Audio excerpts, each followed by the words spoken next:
विराट और पायल हॉस्पिटल में रोते हुए एक वार्ड के बाहर अपनी नवजात बेटी को देख रहे थे। उनकी 2 घंटे पहले जन्मी बेटी शीशे के अंदर मौत और जीवन के बीच संघर्ष कर रही थी। तभी विराट गुस्से से कहता है, अरे पता नहीं मेरी बच्ची कब ठीक होगी। ये सब आपकी वजह से हुआ है। आपको मेरी बच्ची के साथ ऐसा नहीं करना चाहिए था। बेटा, मैं ऐसा करना चाहती नहीं थी। माँ ऐसा करना चाहती थी या नहीं, लेकिन आपने किया जरूर है। अपनी हरकतों की वजह से आपने मेरी बच्ची की जान जोखिम में डाल दी है। अगर उसे कुछ हुआ तो मैं शायद आपको माफ न कर पाऊं। ये 8 महीने मैंने उसका बहुत इंतजार किया है। बहू, मुझे माफ कर दे, पर ऐसे मत बोल। कुछ नहीं होगा मेरी पोती को। वो तेरी तरह बहादुर और स्ट्रांग है। वो जरूर ठीक हो जाएगी। माँ, इस वक्त आप हम दोनों से कुछ मत बोलो। विराट और पायल अपनी माँ शकुंतला से बेहद नाराज थे, इसलिए शकुंतला माफी भी मांग रही थी। पर बच्चे के जान पर बनाए तो कौन सी माँ माफ करेगी। आखिर पायल की नवजात बेटी के साथ उसकी सास ने ऐसा क्या किया था, ये जानने के लिए हमें कुछ साल पीछे जाना होगा। 1 साल पहले विराट और पायल की धूमधाम से शादी हुई थी। पायल गृह प्रवेश करके अंदर आती है तो शकुंतला कलश के चावल उठाकर रसोई में रख देती है। तो पायल जाकर कहती है, अरे माँ जी, आपने कलश के चावल उठाकर यहाँ क्यों रख दिए हैं? उसका खाना बनाकर खिलाएंगे क्या आप? तुझे कैसे पता चला बहू? पर माँ जी, ये चावल मंदिर में चढ़ते हैं, इसका कुछ भी बनाकर नहीं खाते। जमीन के है ना? अब मेरी भोली भाली पत्नी को कौन बताए कि मेरी माँ एक बड़ी वाली कंजूस है। मेरी सैलरी का सिर्फ 1000 ही खर्च होता है इस घर में। अरे भाई, इतने सारे चावल का हम तीनों का एक टाइम का खाना बन जाएगा, तो मंदिर में क्यों दे इसे? इससे बढ़िया हम ये खुद खा लेंगे और साफ भी हो जाएंगे। कीचड़ थोड़ी लगी है इनमें। आय हाय, मेरी सास तो बड़ी कंजूस है। इतने से चावल के लिए कंजूसपना दिखा दिया, वो भी नई बहू के सामने। छी छी, मैं तो ये चावल नहीं खाऊंगी। अरे बहू, सोच, बढ़िया है ना मेरा ये आइडिया? हाँ हाँ माँ जी, बहुत बढ़िया है। कहीं इसे खाकर लूज मोशन ना हो जाए। और माँ जी, ये क्या? मॉडर्न किचन में जमीन पर गांव वाला चूल्हा, अब ये क्यों है? वो क्या है पायल, वो माँ हर चीज को बहुत सेव करती है। सिलेंडर बचाने के लिए माँ ने चूल्हा बनाया हुआ है। माँ ना कभी कभी चूल्हे पर रोटी सब्जी बनाती है। What? यू, हे भगवान, इसका मतलब मुझे भी बनाना होगा। लगता है मेरी सास बहुत कंजूस है। 10 रुपए 20 रुपए का सिलेंडर की गैस बचाने के लिए मुझे इस चूल्हे के आगे काला करेंगी। देखा, मेरे बेटे को भी पता है। बीवी ने देखा, ऐसे में शर्मिंदा से पानी पानी हो गया। कुछ देर बाद दोनों अपने कमरे में आ जाते हैं तो पायल देखती है कि उसके बेड पर लाल कागज से दिल बना हुआ था। विराट, एक बात बताओ, तुम्हारी इनकम बहुत अच्छी है, फिर भी तुम्हारे बेडरूम में गुलाब की जगह ये लाल कागज क्यों है? तभी शर्म से विराट घुटनों पर बैठकर हाथ जोड़कर बड़बड़ाते हुए कहता है, यार मैं खुद हैरान और परेशान हूँ अपनी माँ की अजीब हरकतों से। जरूर माँ ने गुलाब की जगह कागज लगा दिए ताकि गुलाब के पैसे बच जाएं। विराट, तुम्हारी मम्मी बहुत कंजूस है। इतना महंगा भी नहीं होता, कहाँ ले जाएंगी ये सब बचाकर? 2 मिनट की खुशी मिलनी थी, उसमें भी माँ जी की चुगली कर दी मैंने। तुम गुस्सा मत होना यार, तुम अभी नहीं आई हो ना। मैं तो माँ को सालों से ऐसे देख रहा हूँ, तो तुम्हें भी आदत हो जाएगी। बिल्कुल नहीं, मैं ऐसी आदत नहीं करूँगी, उल्टा माँ जी को सुधार कर रहूंगी। इस तरह से दोनों सो जाते हैं। वक्त बीतता है। 6 महीने बाद पायल प्रेग्नेंट होती है। घर में सभी बहुत खुश थे। विराट उसका ख्याल रखने के लिए पहले महीने में ही खिलौने और मनपसंद खाने की चीज लाता है। अरे वाह विराट जी, ये सब आप मेरे बच्चे के लिए लाए हैं। देखना, जब वो आएगा तो इस खिलौने से खेलकर चुप होया करेगा। तुमने बिल्कुल ठीक कहा। और तुम्हारा इमली खाने का मन था ना, देखो देखो मैं ये भी लाया हूँ। थैंक यू विराट जी। तभी शकुंतला ये सब देखकर कहती है, ओहो विराट बेटा, ये क्या 2 बच्चे के लिए बेकार में इतना खर्चा कर दिया? अरे पहले उसे आने तो दे और बहू को बाहर का अटरम शटरम खिलाना बंद कर दे। ऐसा कर, इस इमली को मुझे दे दे। मैं सांबर बनाऊंगी तो तू भी वही वाली दाल खा लेना, दोनों के लिए फायदेमंद होगी। पर माँ जी, मेरा इमली खाने का बहुत दिनों से मन था। विराट, अरे तुम शांत रहो, रात को और खिलाऊंगा। ये बोलकर विराट रात को कमरे में चुपके से पायल को इमली खिलाता है। शकुंतला इतनी कंजूस थी कि विराट की लाई हुई खाने की चीज को कभी रसोई में दूसरे तरीके से प्रयोग करती तो कभी खुद खा लेती थी। मगर पायल को खाने नहीं देती थी। पायल को 5वां महीना लगता है। विराट उसका और ख्याल रखता है और काजू बादाम देकर कहता है, माँ ये काजू बादाम पायल को अच्छे से खिला देना, डॉक्टर ने बोला है उसके लिए बहुत फायदेमंद है। प्लीज कोई कंजूसी मत करना इसमें। अरे हाँ हाँ, तू फिक्र मत कर, मैं दे दूंगी बहू को। ये कहकर विराट ऑफिस चला जाता है। वहीं शकुंतला अपनी बहू को 2 बादाम हाथ में देकर कहती है, ले बहू बादाम, विराट ने कहा था तुझे खिलाने के लिए। वो मुझे 2 बादाम खाने के लिए तो नहीं कहेंगे, क्योंकि वो माँ जी की तरह कंजूस नहीं है। ठीक है माँ जी। ऐसे ही शाम के समय पायल एक्सरसाइज कर रही थी कि ये करता देख शकुंतला फिर से बोल पड़ती है, अरे बहू, तू ये हाथ पर ऐसे क्यों हिला रही है? पागल हो गई है क्या? अरे माँ जी, डॉक्टर ने मुझे एक्सरसाइज करने के लिए बोला है, इसीलिए मैं एक्सरसाइज कर रही हूँ। बच्चे के लिए अच्छा होता है। ओफो बहू, ये तुम लोगों के आज के जमाने के चोचले। पहले भी गर्भवती औरतें घर का काम करके बच्चे को सेहतमंद रखती थी। चल काम करना शुरू कर ले। लिए ले झाड़ू।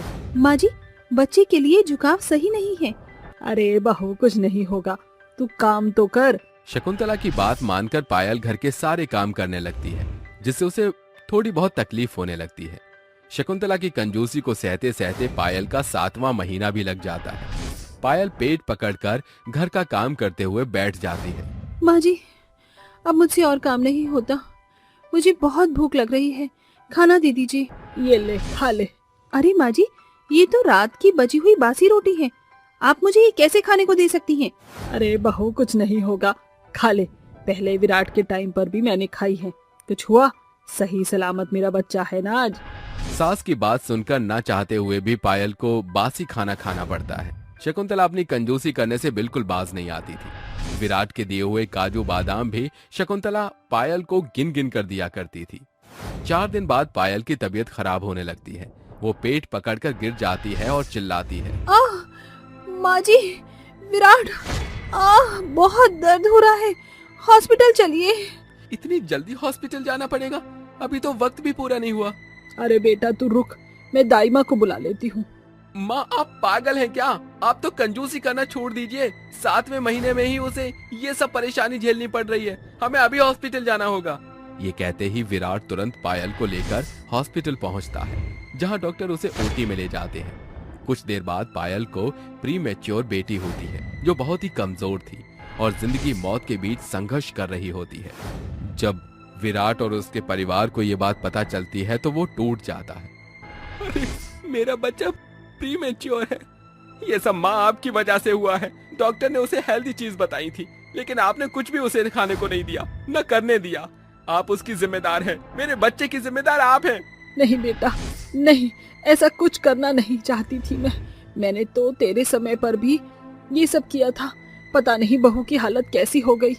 आपकी वजह से ही उसकी ऐसी हालत हुई है, आप जिम्मेदार हैं।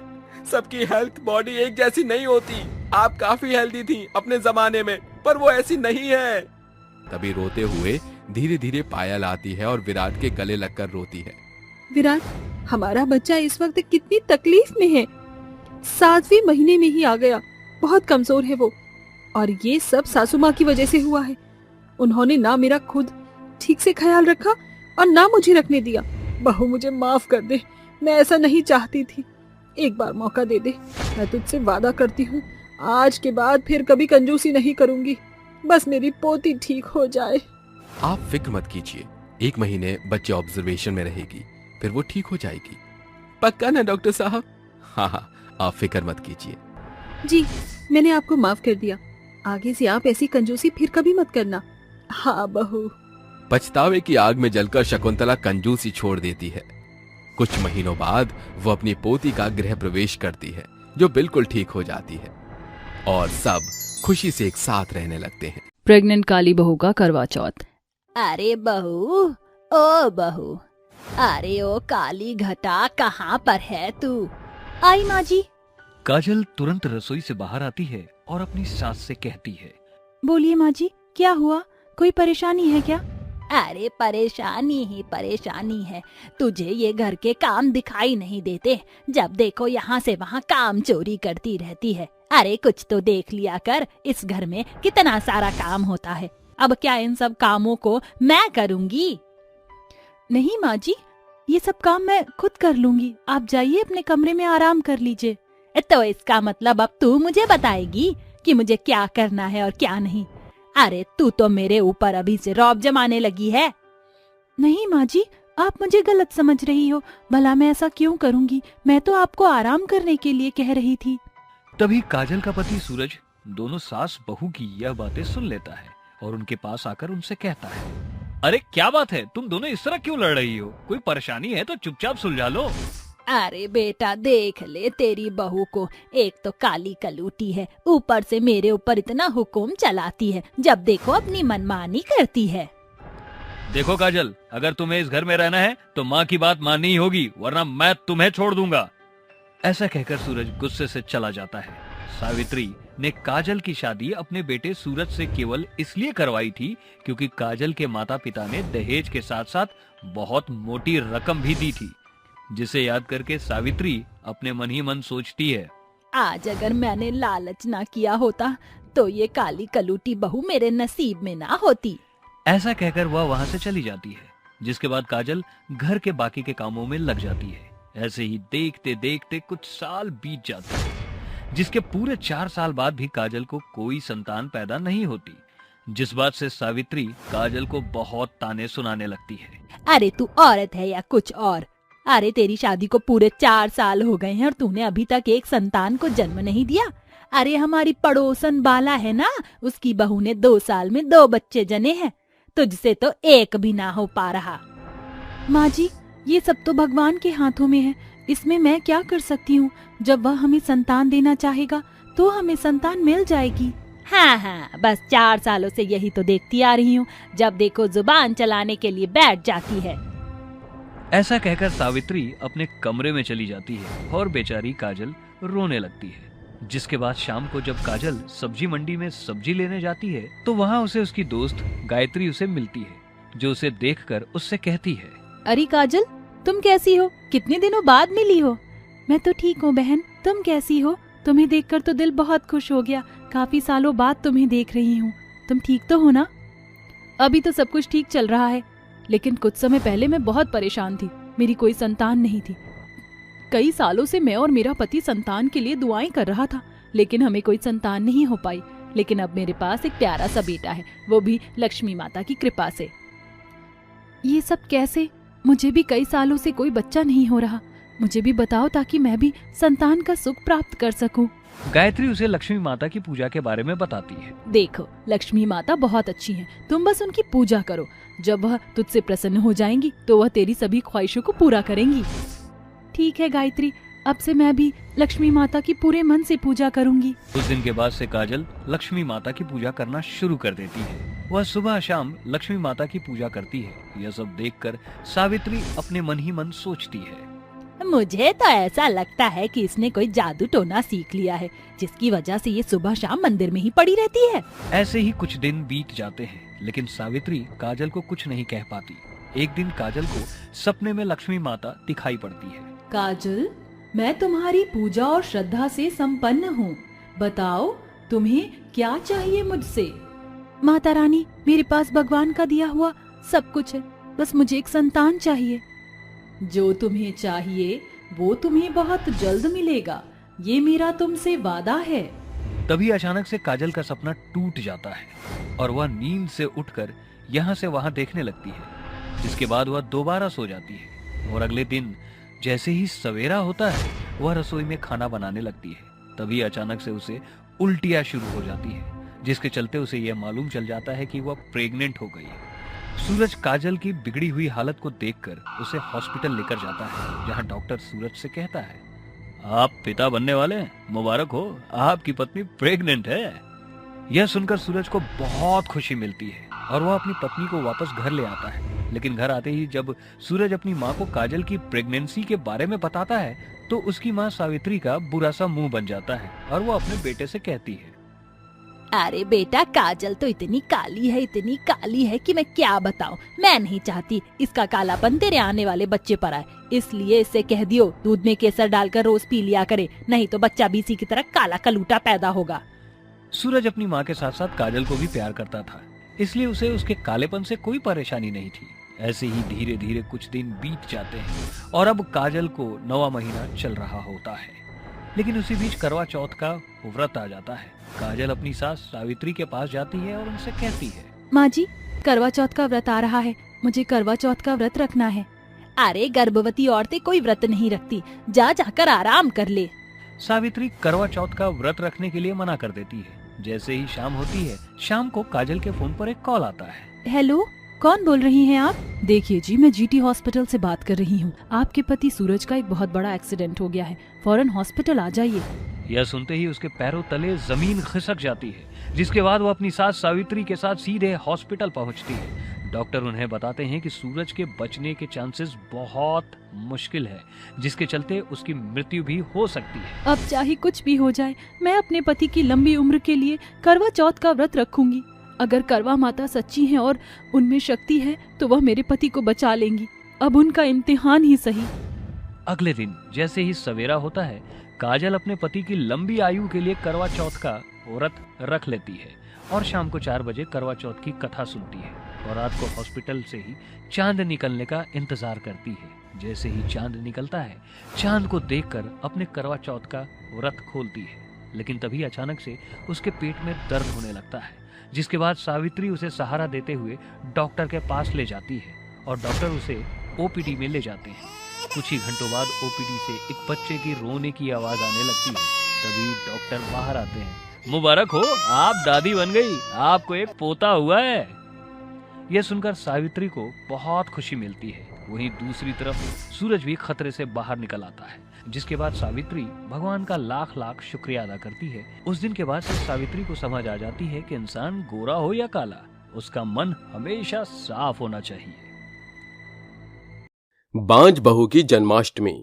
मैं बावरिया सुध बुध खोई, मुझको लगी तेरी लगन मन बसिया, ओ मेरी कान्हा। बेला के गीत की गूंज जैसे ही उसकी सास सुशीला के कान में पड़ती है, वो ताव में वहां आकर कहती है, अरे बंद कर ये पाखंड। सवेरे सवेरे तेरी बांझ बोली मुझे जरा भी बर्दाश्त नहीं। माँ जी, मैं तो सिर्फ कृष्ण जी की पूजा ही कर रही थी। अरे ये तो तू पिछले कई बरस से कर रही है, तेरी भक्ति में ही खोट है, तभी तो ब्याह के 12 बरस बाद भी तू बांझ है। गोपाल, अभी भी वक्त है बेटा, तू दूजा ब्याह रचा ले। इस बांझ पकेरू से घर का वंश तो बढ़ने से रहा नहीं। अभी सास के ताने खत्म ही न हुए थे कि बेला का पति गुस्से से भौं चढ़ाते हुए बेला पर बरस पड़ता है। शायद आप ठीक कह रही हो माँ, मुझे बच्चे के लिए दूसरा ब्याह करना ही होगा। गोपाल, तो क्या अब आप बच्चे की चाह में दूजा ब्याह रचाएंगे? बच्चे देना न देना भगवान के हाथ में है, इसमें मेरा क्या दोष है? अरे सारा दोष मेरा है जो मैं एक बांझ बहू उठा लाई। दोनों बेला को बांझ होने का बोलबाला सुनाकर चले जाते हैं। बेला बिलखती हुई कहती है, क्यों कान्हा, ऐसे सभी के सामने अपनी भक्ति का बांझ का ताना सुनता देख भी तुम मूर्ख बनकर खड़े हो। अब तो मेरे पति भी सासू माँ के सुर में सुर मिला रहे हैं। मेरी सोनी गोद को भरकर मेरे माथे पर लगा ये बांझ का बड़ा कलंक मिटा दो कान्हा। बेला अपने बांझ होने की दशा को श्री कृष्ण के समक्ष रखकर बच्चे की आस धरकर नित्य दिन पूजा पाठ करती थी। एक सांझ उसे आरती करते हुए देख सुशीला ताना मारकर कहती है, अरे ओ मेरी बांझ बहू, अब क्या तूने बेमतलब भगवान को भी दुखी करने का बेड़ा उठा लिया है? भोर को पंचमेवे से भोग लगाती है, सांझ की आरती दिखाती है, फिर भी अब तक तुझ बांझ की गोद सोनी है। ये सुनकर बेला के सब्र का बांध टूट पड़ता है। बस माँ जी, अब और नहीं। ब्याह के बाद से हर एक दिन आपके मुंह से बांझ होने के बोल सुनकर मैं तिल तिल मर रही हूँ। इससे भला तो यही है कि आप अपनी इस बांझ बहू का गला घोट दीजिए। अरे छोड़ मेरा हाथ, हे भगवान, कहीं मेरी ये बांझ बहू बांझपन के मारे बौरा तो नहीं गई। सास बहू के बीच माहौल बिगड़ता जा रहा था। तभी एकाएक चंदा आकर कहती है, सुशीला बहन, गांव में एक बड़े भारी वैद्य आए हैं, ऐसा समझ लो तुम्हारी ही बांझ बहू की समस्या का निवारण करने आए हैं। सचमुच? तू सच कह रही है चंदा, बातें तो नहीं बना रही है। अरे 100 पैसे सच बोल रही हूँ, यकीन नहीं होता तो चल कर देख ले। अगले ही पल सुशीला अपनी बहू बेला को लेकर उस वैद्य के पास आती है। बेला वैद्य की जांच पड़ताल की चाल देखकर कहती है, माँ जी, जाने क्यों मेरा मन कह रहा है कि ये वैद्य के भेष में कोई बहुरूपिया बेईमान है। पोते की चाह में सुशीला बेला की आवाज को दबाते हुए कहती है, चुपचाप खड़ी हो जा। अरे वैद्य नहीं होते तो क्या ये सैकड़ों लोगों का जमावाड़ा यूं ही लगा हुआ है। कान खोलकर सुन ले मेरी बांझ बहू, बरसों बाद मेरी अधूरी आस को एक विश्वास दिखा है। कुछ ही पल में बेला की बारी आती है। वह जी, ये मेरी बहू बेला है। 12 बरस हो गए ब्याह को, मगर अब तक बांझ है। कुछ कीजिए। फिक्र मत करो, ऐसी कई बांझ को विरूपक्ष वैद्य ने ठीक किया है, मगर अगले 1 सप्ताह तक तुझे इस बांझ को मेरे पास में लाना होगा। घर आने के बाद बेला अपने पति और सास के समक्ष वैद्य के चरित्र का बखान करती है। सासू माँ, गोपाल, मुझे उस वैद्य के मंसूबे भले नहीं जान पड़ रही। मुझे उस बेईमान के पास फिर नहीं जाना। बंद करो अपनी बकवास। या तो तुम वैद्य जी से अपना इलाज करके मुझे बच्चे का सुख दोगी, या फिर अब मैं बाप बनने के लिए दूसरा ब्याह रचालूंगा। मर्जी तुम्हारी है। दोनों अपनी जिद बेला पर थोप देते हैं। वो पूरी रात घर के कृष्ण मंदिर में बैठी आंसू बहाकर कहती है, हे मुरली मनोहर, मेरी भरसक कोशिश के बावजूद भी मुझे कल उस बहुरूपी के पास जाना होगा। मेरे संग रहना प्रभु। हर एक दिन सुशीला अपनी बहू को लेकर उस वैद्य के पास आती है। बाबा, आज 6 रोज पूरे हो चुके हैं। अब मेरी पोते की आस पूरी होगी ना? अवश्य, मगर एक बाधा है। कल 7वां दिन है। तुम्हारी बहू का बांझपन पूरे तौर से मिटाने के लिए कल इसे सांझ की बेला बीतने के बाद अकेले ही आना होगा। अगली शाम। अरे मेरी बांझ बहू, कहाँ है तू? देख, सांझ बीत गई। माँ जी, अभी मेरे संग चलिए ना। जाने क्यों मेरा दिल बैठा जा रहा है। मेरी बांझ बहू, तू साफ तौर से क्यों नहीं कहती कि तू अपनी सास की आस को पूरा ही नहीं करना चाहती?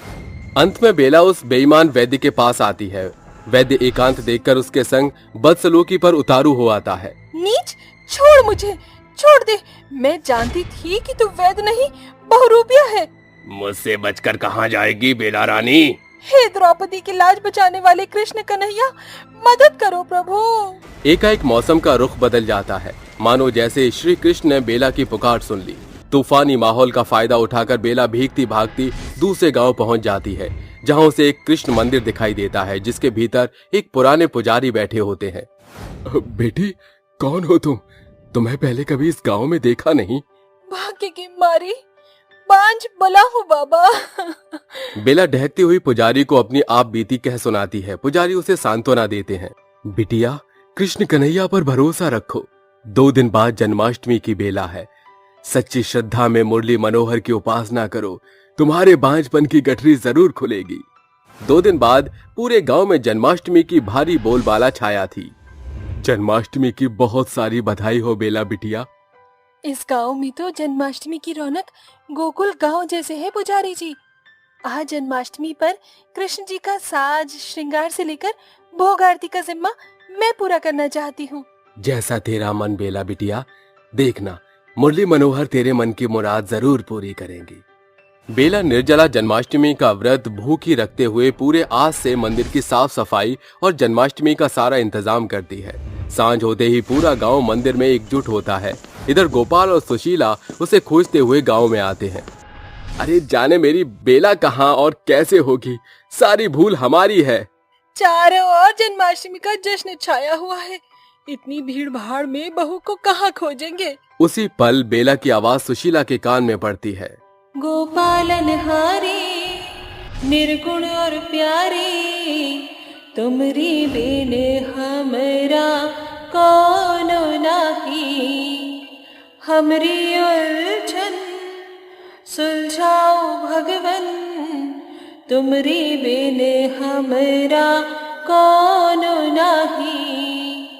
भगवान, ये जीवन तुम नहीं सवारोगे तो क्या कोई सवारेगा? गीत के बोल जैसे बेला के दिल में बसे बांझपन की यादों को भेद रहे थे। पूजा खत्म होते बेला मन में कहती है, हे यशोदा नंदन, अगर मैंने सच्ची श्रद्धा से आज जन्माष्टमी किया है तो इसका प्रतिफल मेरी सोनी कोख पर अपनी छवि छाया से भर दी भगवान। एकाएक बेला के हाथ में श्री कृष्ण के चरणों का फूल आ गिरता है। उसी पल गोपाल और सुशीला वहां आ धमकते हैं। तभी बेला की आंखें बोझल होने के साथ वो बेहोश हो जाती है। बेला, आंखें खोलो बेला, मेरी भूल चूक की इतनी बड़ी सजा न दो। बहू, मैं वादा करती हूँ फिर कभी तुझे बांझ का ताना नहीं दूंगी। अब तो आंखें खोल दे। दोनों की आंखों में लबालब आंसू भर जाते हैं। तभी रामा, जो एक दाई है, बेला की नब्ज भाप कर कहती है, मुबारक हो, आपकी बहू माँ बनने वाली है। माँ बनने की खबर बेला के कान में पड़ते ही वो बेहोशी से बाहर निकल आती है। माँ जी, सुना आपने? मैं माँ और आप दादी बनने वाली हैं। कान्हा जी ने मेरी सुनकर अपनी कृपा से मेरे सरमत्थे से बांझपन का कलंक मिटा दिया। बहू, मुझे माफ कर दे। तेरे जाने के बाद उस वैद की काली करतूतें हमें पता चली। बच्चे की चाह में हम अंधे हो गए थे। माँ जी, जो हुआ उसे भूलकर आज जन्माष्टमी के दिन नई शुरुआत करते हैं। अंत में सभी एक साथ मिलकर जन्माष्टमी का जश्न मनाते हैं। तकरीबन 9 महीने बाद बेला एक बेटे को जन्म देती है, जिसके साथ उसका बांझपन का हमेशा के खातिर कलंक खत्म हो जाता है। गर्भवती बहू को बचाने वाली गाय। अरे गौरी, तुम्हें क्या हो गया है? तुम कुछ खाती ही नहीं हो। मैं तुम्हें अपने हाथों से खिलाती हूँ। योगिता चारा उठाती है और अपनी प्यारी गाय गोरी को खिलाने लगती है। योगिता अपनी गाय से बहुत प्यार करती है। पता है गौरी, इस दुनिया में तुम्हारे सिवा और कोई नहीं है जो मुझे समझे। मैं जब भी तुमसे बात करती हूँ मेरा दिल बहुत हल्का हो जाता है। पता है तुम्हें, आज मैं बहुत उदास हूँ। दरअसल पिताजी मेरे लिए रिश्ता ढूंढ रहे हैं, लेकिन मैं तुम दोनों को छोड़कर नहीं जाना चाहती हूँ। योगिता को ये सब बातें अपनी गाय गौरी से करते हुए उसका पिता सुन लेता है, जिसके बाद उसके पिता उसके पास आते हैं और उससे कहते हैं, अरे बेटी, तुम ऐसा क्यों सोचती हो? तुम तो मेरी सबसे प्यारी बेटी हो।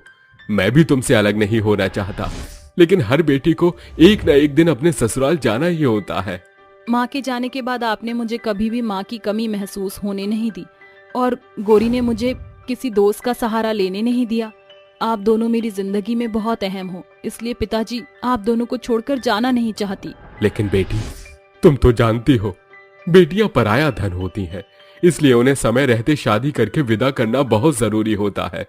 और फिर तुम्हारी शादी के बाद मैं तुमसे मिलने आता रहूंगा और तुम्हारी खबर भी लेता रहूंगा। ठीक है पिताजी, मैं शादी करने के लिए तैयार हूँ, लेकिन मेरी एक शर्त है। ओहो, चलो ठीक है, बताओ तुम्हारी क्या शर्त है? पिताजी, मेरी शादी के बाद मैं अपनी गौरी को अपने साथ लेकर जाऊंगी। मैं उसे यहाँ पर अकेला नहीं छोड़ूंगी। ठीक है बेटी, तुम अपनी गौरी को अपने साथ ले जाना। दामोदर ये कहकर वहां से गौरी का दूध उठाता है और उसे बेचने के लिए गांव में चला जाता है। वहीं दूसरी तरफ हर रोज दामोदर अपनी बेटी योगिता के लिए कोई ना कोई रिश्ता ढूंढता ही रहता है। एक दिन एक पंडित दामोदर के पास आता है और उससे कहता है, अरे दामोदर भैया, मैं तुम्हारे लिए इतने बड़े घर का रिश्ता लेकर आया हूँ कि तुम्हारे खानदान में ऐसा रिश्ता कहीं भी नहीं होगा। अच्छा, ऐसी बात है तो जल्दी से मुझे रिश्ते के बारे में सब कुछ बताओ पंडित जी। पंडित दामोदर को लड़के और उसके परिवार के बारे में सब कुछ बता देता है, जिसके बाद दामोदर रिश्ते के लिए हाँ कर देता है। कुछ ही दिनों में दामोदर अपनी बेटी की शादी करके उसे विदा कर देता है। शादी के कुछ ही दिनों में योगिता घर की सभी जिम्मेदारियों को अच्छे से समझ लेती है। वहीं अपने साथ साथ अपनी गौरी को भी साथ लेकर आती है। एक दिन रात के समय वो अपनी गौरी को चारा दे रही होती है। ये ले गौरी, अपना चारा खा ले, अगले दिन तुझे दूध भी देना है। गौरी चारा खाने लगती है कि तभी उसके पति रॉकी की कार आती है, जिसमें रॉकी के साथ एक लड़की बैठी होती है। रॉकी उस लड़की को किस करता है, जिसके बाद वो कार से उतरकर अंदर चला जाता है। ये सब योगिता बाहर बैठे हुए देख लेती है और रोते हुए अपनी सास ममता के कमरे में जाती है। माँ जी, दरवाजा खोलिए, मुझे आपसे कुछ जरूरी बात करनी है। अरे ऐसी कौन सी आफत आ गई जो तुझसे सवेरे होने का इंतजार भी नहीं हुआ। योगिता अपनी सास को उनके बेटे के चाल चलन के बारे में बताती है, जिसे सुनकर ममता कहती है, ओहो, इतनी सी बात पर तू परेशान हो रही है। अरे ये सब तो चलता ही रहता है। जाकर सो जा, वह लड़की शायद उसके ऑफिस की ही होगी। योगिता अपनी आंखों में आंसू लिए कमरे में चली जाती है, जिसके बाद रॉकी उससे प्यार करने का नाटक करता है और लाइट बंद करके उसके साथ सो जाता है। ऐसे ही योगिता कई बार अलग अलग लड़कियों को अपने पति के साथ देख लेती है। एक दिन योगिता घर की सफाई कर रही होती है कि तभी उसे अचानक से उल्टियां आ जाती हैं, जिसके बाद योगिता तुरंत डॉक्टर के पास जाती है। जैसे ही डॉक्टर उसका चेकअप करते हैं, वो उससे कहते हैं, मुबारक हो, आप मां बनने वाली हो। ये सुनकर योगिता बहुत खुश होती है और वो ये बात सबसे पहले अपनी सास ममता और रॉकी को बताती है। योगिता के गर्भवती होने की खबर सुनते ही रॉकी और ममता दोनों एक दूसरे को देखने लगते हैं। तभी ममता कहती है, योगिता बेटा मेरे लिए एक गिलास पानी ले आओ। योगिता पानी लेने के लिए चली जाती है, जिसके बाद ही ममता रॉकी से कहती है, अरे ये क्या किया तूने? तू जानता है ना हम योगिता को इस घर में केवल नौकरानी की हैसियत से लेकर आए थे और तूने उसके साथ गुलचर्रे उड़ा दिए। क्या तुझे जरा भी शर्म नहीं आई? माँ, मैं उस वक्त नशे की हालत में था, मुझे कुछ समझ नहीं आया, मुझसे भूल हो गई। यह सब योगिता कमरे के बाहर खड़ी हुई सुन लेती है, जिसके बाद वो रोती हुई अपनी गौरी के पास जाती है और उसे सब कुछ बताती है। ये सब क्या हो रहा है मेरे साथ गौरी? आखिर मैंने उनका क्या बिगाड़ा था जो इन्होंने मेरे साथ ऐसा किया? अब तो मैं अपने पिता के घर भी नहीं जा सकती, क्योंकि उन्होंने कहा था कि अपने मायके से विदा होने के बाद बेटी की ससुराल से सीधा अर्थी निकलती है। अब मैं क्या करूं गौरी, अब मैं क्या करूं? उस दिन के बाद से ममता योगिता के साथ बहुत अच्छे से व्यवहार करने लगती है और किसी न किसी तरह उसका बच्चा गिराने की कोशिश करती है। अरे अगर इसे पता चल गया कि हम इसे केवल नौकरानी की हैसियत से इस घर में लेकर आए थे, तो ये हमारे घर से भागकर अपने पिता के घर चली जाएगी। इसलिए इसको बिना पता चले मुझे इसका बच्चा गिराना ही होगा। ममता कभी दूध के गिलास में दवाई मिलाकर देने की कोशिश करती तो कभी उसे गर्म चीजें देती, लेकिन इतनी कोशिश करने के बाद भी योगिता के बच्चे को कुछ नहीं हुआ, जिसके बाद ममता को गुस्सा आता है और वो योगिता के साथ बहुत बुरा व्यवहार करना शुरू कर देती है। वो उसे बात बात पर मारने लगती है और उसे खाना देना बंद कर देती है। ये ले खा ले, यही है आज घर के अंदर। ममता योगिता को 2 सूखी रोटी लाकर देती है, यहाँ तक कि ममता उसकी गौरी का भी चारा बंद करवा देती है, जिसके चलते गौरी और योगिता दोनों ही रोती हैं। जब ममता योगिता को 2 सूखी रोटी देती तो उनमें से एक रोटी अपनी गौरी को खिला देती और खुद खा लेती। देखते ही देखते गौरी का पेट बाहर आने लगता है, जिसकी वजह से वो घर के काम नहीं कर पाती। अरे योगिता, कहाँ मर गई तू? क्या तुझे घर के काम दिखाई नहीं दे रहे? माँ जी मेरी तबीयत ठीक नहीं है, मुझसे काम नहीं हो पा रहा। अच्छा, अब तो तुझसे काम नहीं हो पा रहा? रुक, तुझे मैं अभी बताती हूँ। ऐसा कहकर ममता छड़ी उठाती है और योगिता को मारना शुरू कर देती है। वहीं दूसरी तरफ योगिता को पीटते हुए गौरी से सहन नहीं होता, जिसके बाद वो तुरंत ममता के पास आती है और उसे अपने सींग मार देती है। ममता के चिल्लाने पर रॉकी भी वहां आ जाता है, जिसके बाद वो योगिता के बाल पकड़ लेता है। ये देखकर गौरी को और भी ज्यादा गुस्सा आता है और वो रॉकी को भी अपने सींग से मारना शुरू कर देती है। छोड़ दो मुझे, छोड़ दो। अरे हमसे गलती हो गई, आज के बाद हम दोनों ऐसा कभी नहीं करेंगे, हमें माफ कर दो। हाँ योगिता, हमें हमारी गलती की सजा मिल गई है, अपनी गाय से कहो कि हमें छोड़ दे। योगिता के कहने पर गौरी रुक जाती है, लेकिन उस दिन के बाद योगिता अपनी गौरी के साथ वापस अपने पिता के घर चली जाती है और अपने पिता को सारी सच्चाई बता देती है, जिसे सुनने के बाद दामोदर रॉकी और ममता के ऊपर पुलिस केस कर देता है और उन दोनों को जेल की सलाखों के पीछे डलवा देता है और अपनी बेटी योगिता के साथ खुशी खुशी रहने लगता है। गरीब लड़की की जादुई सोने की डोली। दुल्हनों की डोलियों का दौर आदिकाल से चलता आ रहा है। दूर दराज बसे बिजनौर गांव में आज भी दुल्हनों की डोलियों का रिवाज बना हुआ था। उसी गांव में रहने वाली कंचन और भागवत की इकलौती बेटी थी बिंदिया। एक सांझ कंचन भागवत से कहती है, बिंदिया के बापू, क्या बात है, आप इतने दुविधा में क्यों दिखाई दे रहे हैं? कंचन, जिस बाप के कंधे पर जवान बेटी के ब्याह का बोझ हो वो फिक्रमंद तो होगा ही। बिंदिया को छोड़कर सभी की बेटियों का ब्याह हो गया। मैं कितना बेबस बदहाल बाप हूँ जो अब तक बेटी का ब्याह भी न कर सका। अजी खुद को क्यों कोसते हो? हम तो बिंदिया के ब्याह की भरसक कोशिश कर ही रहे हैं, मगर दान दहेज के कारण कहीं भी बात नहीं बन पा रही है। अपने माता पिता को परेशान देखकर बिंदिया मंदिर की सीढ़ियां चढ़कर शिवलिंग के सामने रोती बिलखती कहती है, हे भोलेनाथ, मेरे ब्याह के लिए पिताजी को इस कदर असहाय के असमंजसता में देखकर मेरा मन कुढ़ता है।